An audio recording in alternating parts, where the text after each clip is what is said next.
আজকে আমি একটি হেলথ ড্রিঙ্ক তৈরি করছি। এটাকে মিক্সড নাট পাউডার অথবা প্রোটিন পাউডারও বলতে পারেন। প্রথমেই আমি নিয়ে নিয়েছি কাঠবাদাম বা আলমন্ড, তারপরে নিয়ে নিয়েছি চীনা বাদাম, নিয়ে নিলাম কাজু বাদাম। এবার দিয়ে দিচ্ছি ছোলা বুট, ছোলার ডাল যেটা। এবার দিয়ে দিচ্ছি মুসুর ডাল। এবার দিয়ে দিচ্ছি চাল ভাজা।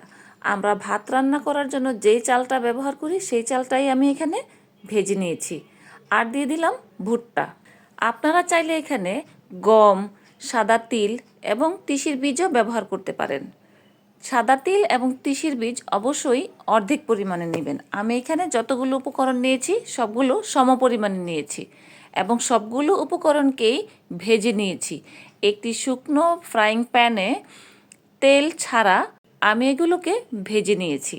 সবগুলো উপকরণকে একসাথে মিশিয়ে আমি একটি মিক্সার গ্রাইন্ডারে নিয়ে নিচ্ছি। মিক্সার গ্রাইন্ডারে গ্রাইন্ড করে পাউডার করে নিলাম।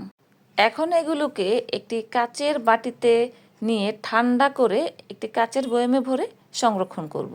খুবই হেলদি এবং স্বাস্থ্যকর একটি খাবার। যে কোনো বয়সের মানুষ এটাকে পরিমাণ বুঝে খেতে পারবে। এই মিশ্রণটিকে আপনারা বাচ্চাদেরকে যেমন দিতে পারবে, তেমন একজন প্রাপ্তবয়স্ক মানুষও খেতে পারবে।